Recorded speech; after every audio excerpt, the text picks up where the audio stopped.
Excellencies, Madam Secretary General of the UN Conference on Trade and Development, ladies and gentlemen. First of all, I want to say I'm pleased to join this very important dialogue. Secondly, I want to congratulate Barbados for holding this conference. There are 4 issues I want to talk about, Madam Secretary General. Number 1 is the distribution of COVID vaccine.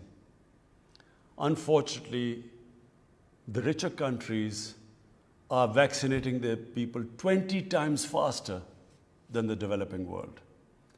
This inequity has to be removed. So I would ask the Chair that you must try your best to make sure that the vaccine has more equitable distribution. Secondly, debt relief.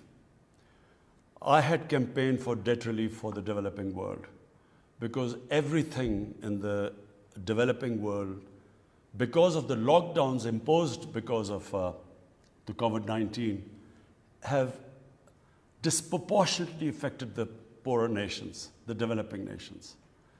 So I would recommend that debt relief should continue till the pandemic is over. Thirdly, climate finance. Madam Secretary General, the developing world, and I specifically speak about the small island groups, and of course countries like Pakistan, who are more vulnerable to climate change than even the richer countries. The small islands because of the rising sea levels. Countries like Pakistan because we depend upon water from our glaciers for our survival.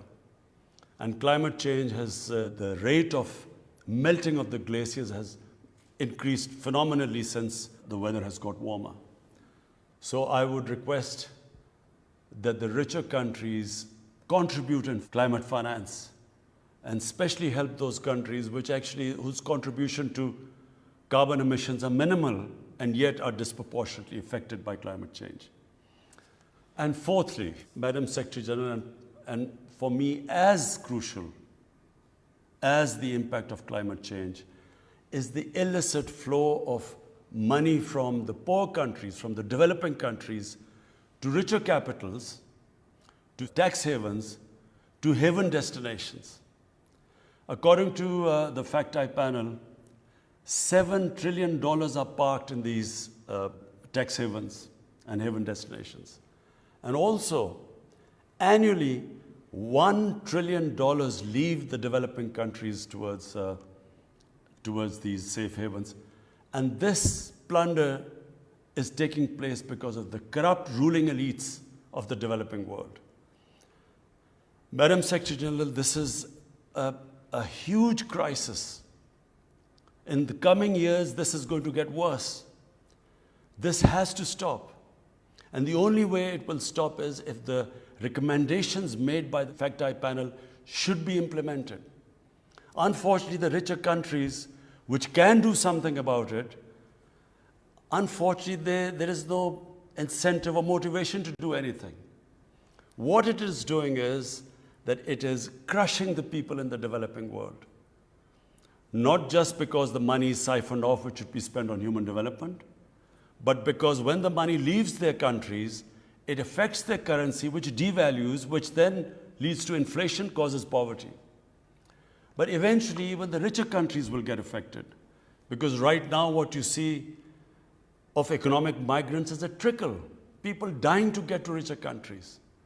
But if this inequality, which is the rich, this is causing the gap between the rich and the poor countries increasing, and between the rich and the poor countries increasing. If this trend continues, the richer countries will have to build walls to keep out the hordes of economic migrants. So I urge you, Madam Secretary General, to do everything to raise awareness that this huge injustice which is being done to the people of the developing world has to stop. Thank you.